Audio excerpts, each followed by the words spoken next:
In Genesis chapter 37, we're introduced basically to the life of a young man, 17 years old. His name is Joseph. I remember many years ago when I had speech courses and all under Bachelor Barrett Baxter, he mentioned Joseph to us, and he said, that's the first sermon that I ever preached was on Joseph. And then he said, I think I had 15 or 16 main points in a very short sermon. Well, sermons are supposed to have about 3 points. And he went on from there to tell us something in a homiletics course about the preparation and delivery of sermons, which that course was all about. Well, he's a popular figure, this fellow Joseph. There are so many things about him that are so very, very interesting. He was a teenager when he was sold as a slave by his brothers. And so what we want to do today is to see something about the fidelity of this teenager. And we want to see something about the effect of his resisting the temptations of his teenage years. This young boy was raised in a very difficult situation. His father was a man of some wealth, from which we gather from some of the earlier things. Teens today get a terrible influence, or the information we have about teens sometimes is very terrible. Well, teens are thought of a lot of times as being, they're drug addicts, they're immoral, they're doing all kinds of petty thievery and things like this. And I'm sure that's true of a lot of teens, but it's certainly not true of the majority of teens.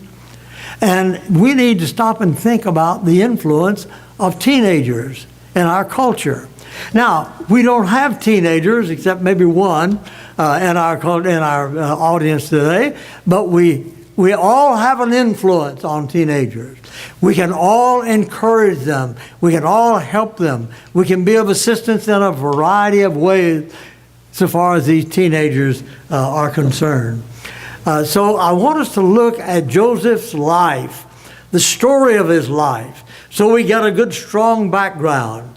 And then let's see something about the temptations that he was confronted with and how he met those temptations. The story of Joseph is going to be, I'm going to preach 2 sermons on this. The story of Joseph is going to be the basis of our final sermon in this series on Genesis about the triumph of faith seen in Joseph.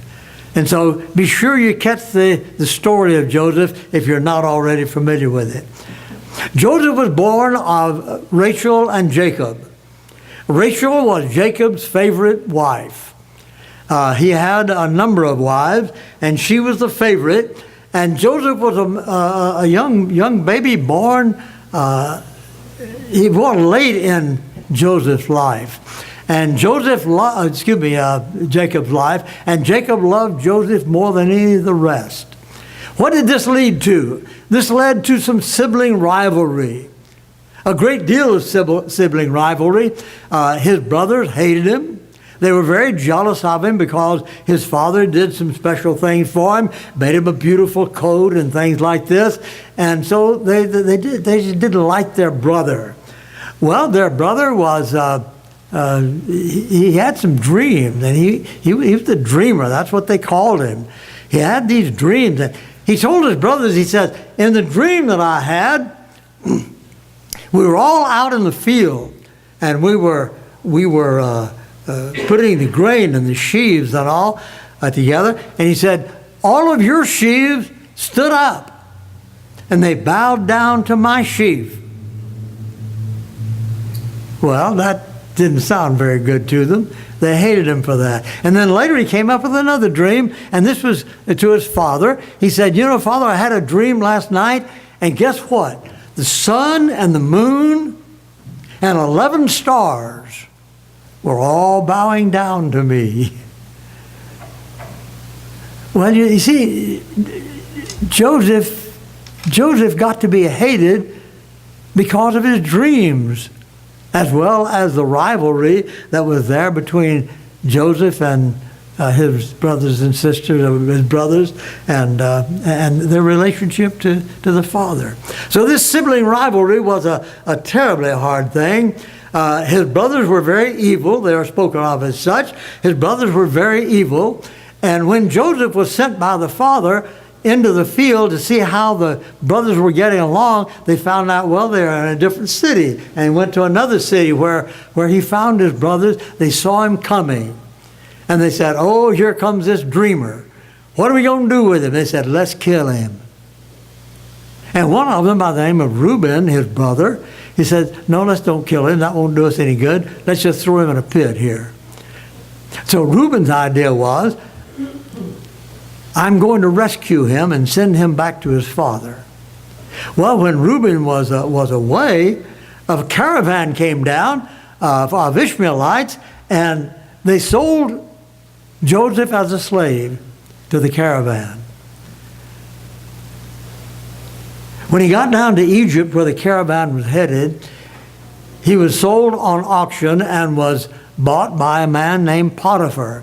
Now, Potiphar was a pretty important fellow. He was the captain of the personal guard of Pharaoh, the king.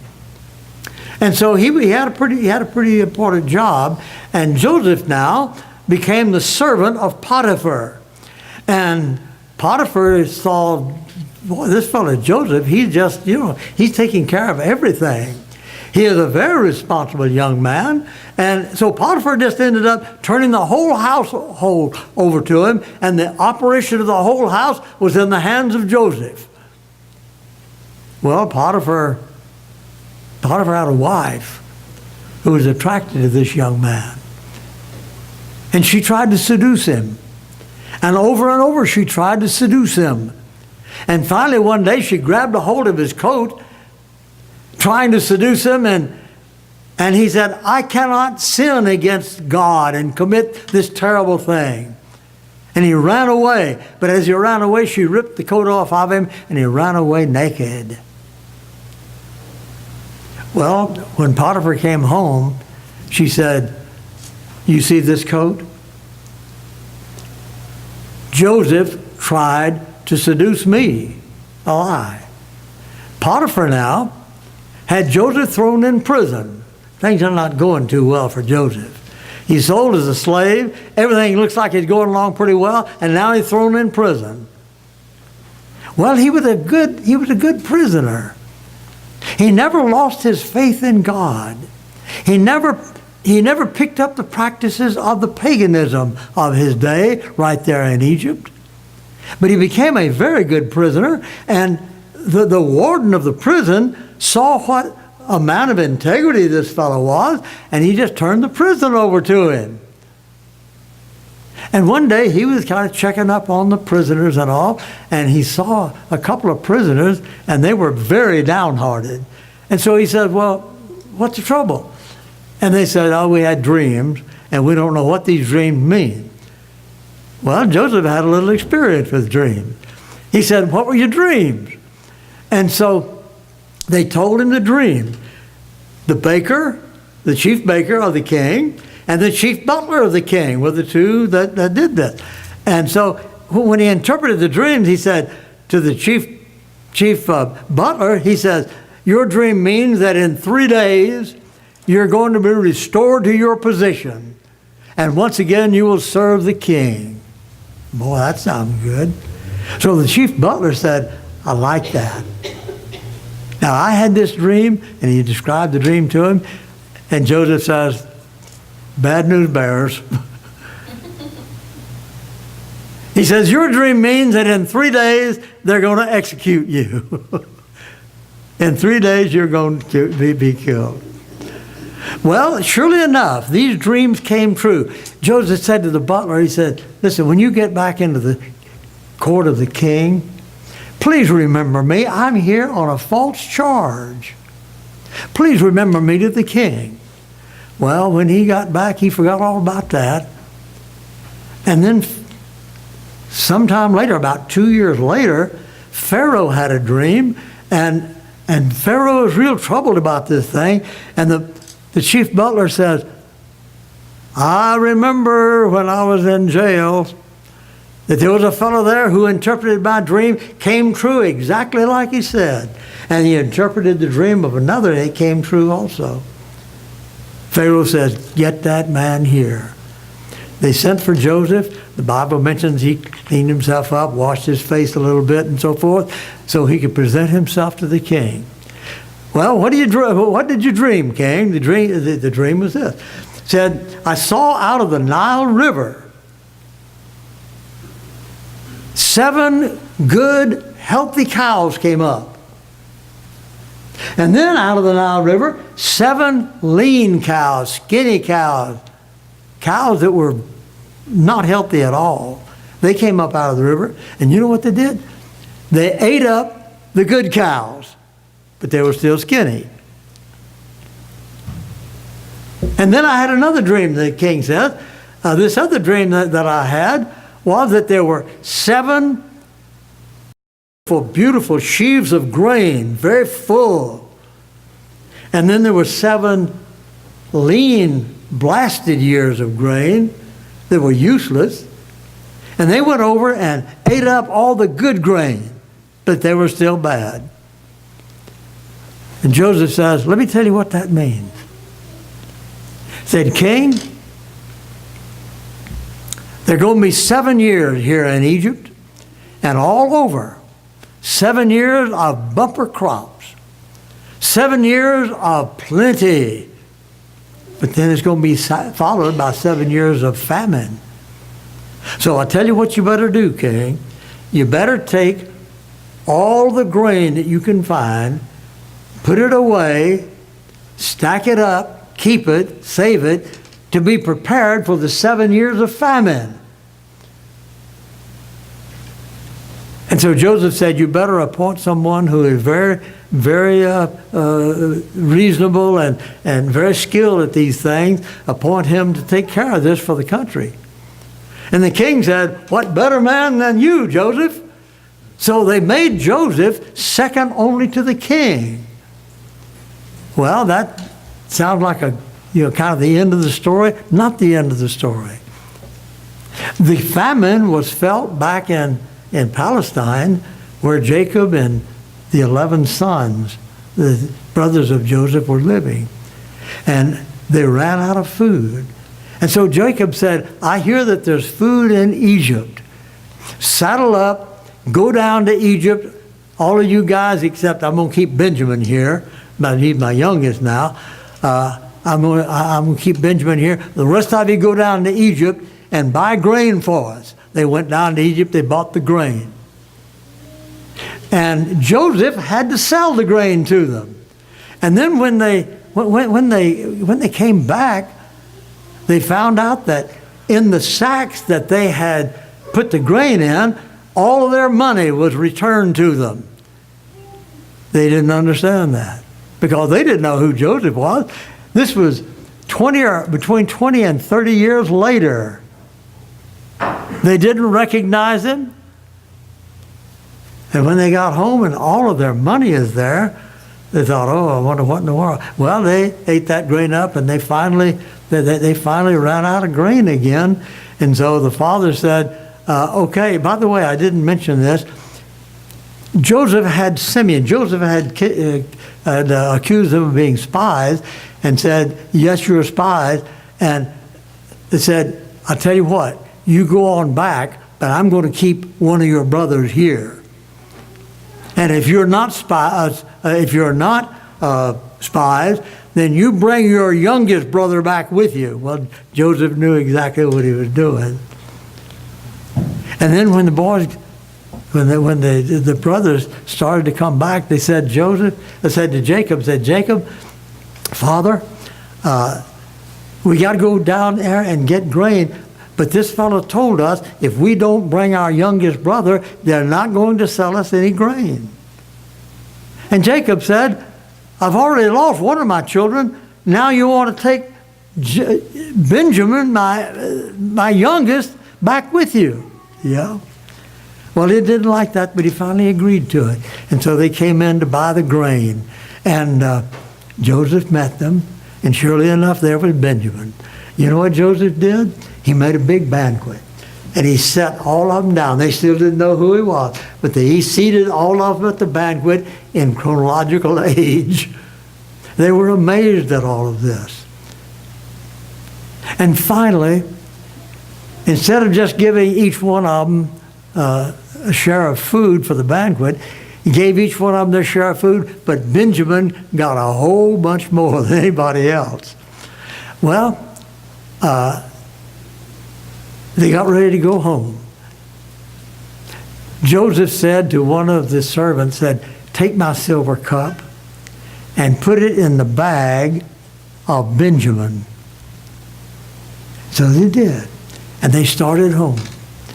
And then the Egyptians overtook them and said, "Who stole the cup of Joseph?"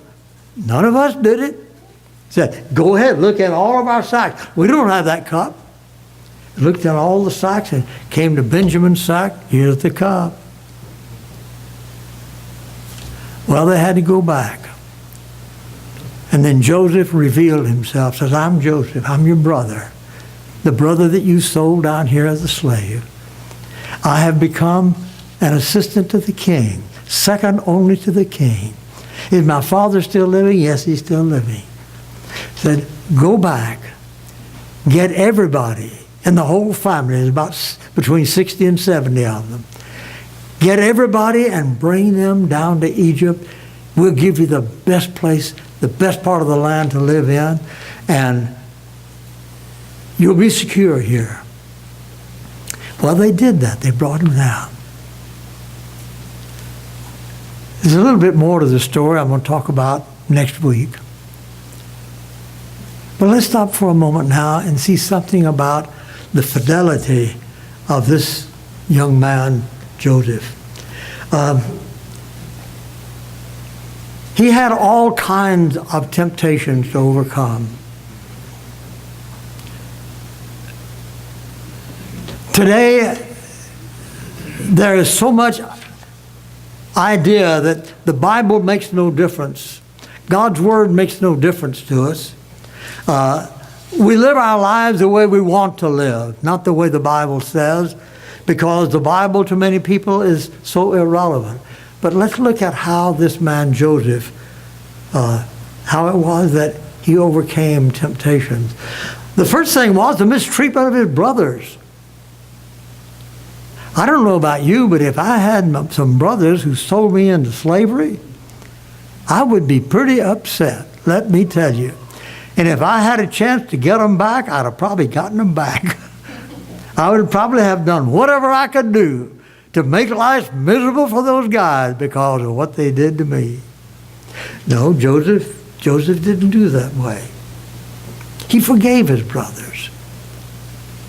He was willing to say to his brothers, "You meant it for evil, God meant it for good." Wow. And then there's Potiphar's wife. Our young people today are tempted on all quarters. TV, internet, personal friends, even school. Tempted on all quarters. Immorality, sexual immorality, that's okay. Living together without being married, that's okay. Homosexuality, that's okay. All kinds of things like this, that's okay. And so our teenagers are bombarded with these ideas, and unfortunately, they see so much of it in the grown-ups, in the adults. And so they have kind of a double whammy here. Their friends, their associates, and so forth, all advocating this. And then they find out, well, that's the way my dad lived. That's the way my mom lived. That's the way people live today who are grown-ups. And there's all kinds of infidelity. Well, this young man, Joseph, this teenager, when he was approached by Potiphar's wife, he turned it down. There's power, folks, in saying no to temptation. There's power in saying, I know what my values are. I know what God says. I'm not going to go against it. It may be against all of the popular things in the world today. It may be against all of my friends. It may be against TV and movies and internet and Facebook and all of these things, but I am not going to violate this. Just like Joseph said, I cannot commit this horrible sin against God. Well, he suffered for it. He was thrown in jail. Now, he could have said, I couldn't believe in a God who would allow, as good as I'm trying to live, and then he allows me to be abused like this and put in jail on a false charge. I couldn't believe in a God like that. No, he didn't do that. He didn't do that. He didn't take the circumstances of his life and take them out on God. And so, thrown in jail, unjust charge, but he did the best that he could. He became the best prisoner anywhere around. And they turned the prison over to him. That led to something else. You know, when he interpreted the dreams for the butler and the baker, and he said to the butler, he said, when you get back into the presence of the king and you're serving the king, remember him, remember me to him, because I'm here on a false charge. Aha. The butler forgot. The butler didn't do it.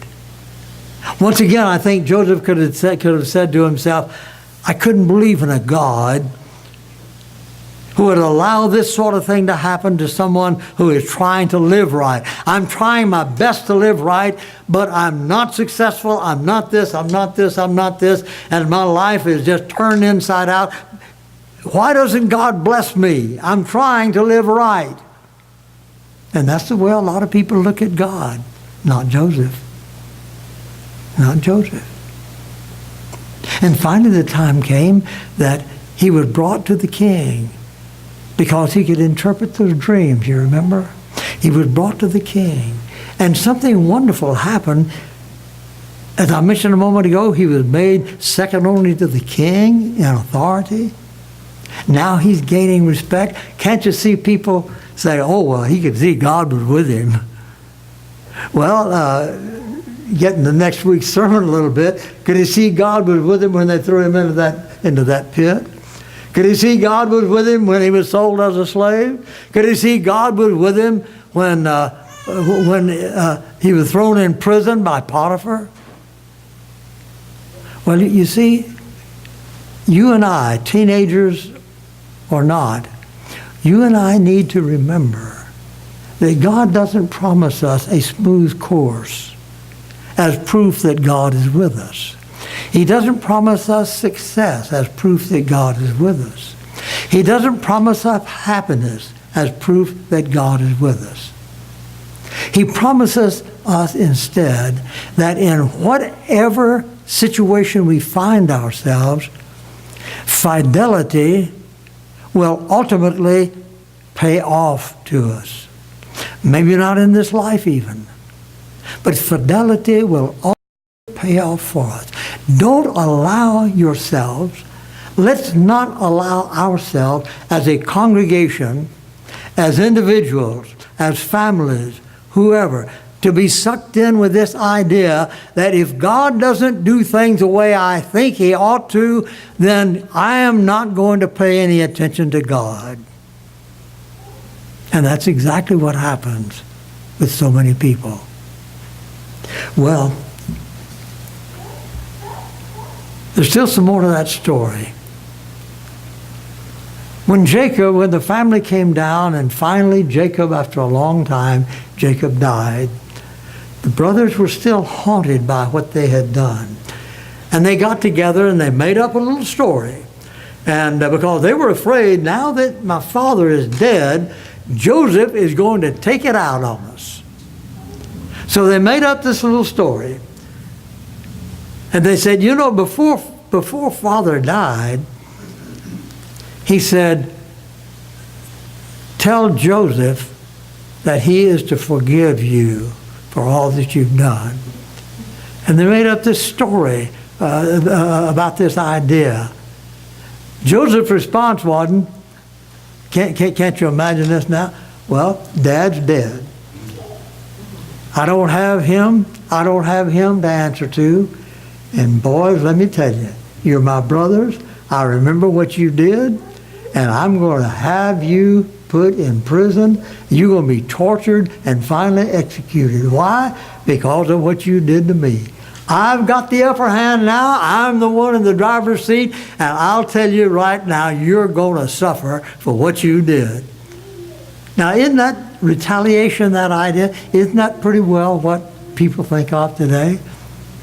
It's kind of like this little sign that I saw on a fellow's house, a neighbor of mine. He said, do something against me, I don't get mad, I get even. Well, that's the mentality, you see. Joseph said, wait a minute, wait. When you sold me as a slave, you meant it for evil, didn't you? God meant it for good. God meant it for good. And so we see in this young man, Joseph, and we don't know how old he was at this time, but we see in this young man, Joseph, a sterling character. An individual whose loyalty to God was above everything else. It was above anything that would come. He was a man who would attend to God's business before he attended to his own business. He was a person who would take care of what God wanted before he took care of what he wanted. He was a person who would do God's will in face of mammoth temptations and a whole myriad of those temptations. Now, what happened about that? You know, as I was preparing this lesson, last Friday, I was thinking along this line, and I thought, the fidelity of that one man, think about this, the fidelity of that one man changed the whole history of the Jewish people.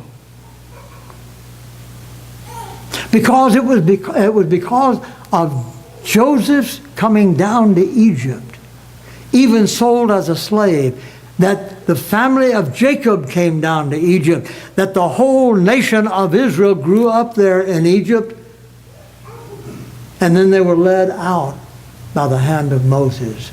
You see, if that terrible thing hadn't happened to Joseph, of course we don't know what would have happened or anything, but the whole history of the Jewish people could have been so very, very different. Now, I don't know. I don't believe that I see anybody in this audience that I could say, you know, you're going to change the history of our whole nation. Maybe so. But I can't predict anything like that. I can't imagine anything like that. And yet, God uses some of the strangest situations and the strangest people to bring about His own purpose. Next Sunday morning, we're going to talk about that too. The faith of a teenager, very, very important here. It had far-reaching results. You know, his faith would have been nothing if he hadn't been willing to obey. And so the same thing is true with us today. You may say, I believe in God, I believe in Christ. Are you faithful to Him? Are you obeying Him? If you're not a Christian, why are you not a Christian? You want to come to Him today? Faith in your heart in Jesus Christ, turning away from your sins, be baptized into Christ today? Yes, you can do that. And that's God's invitation to you. We're going to sing an invitation song, and we invite you to respond. Let's stand together, please.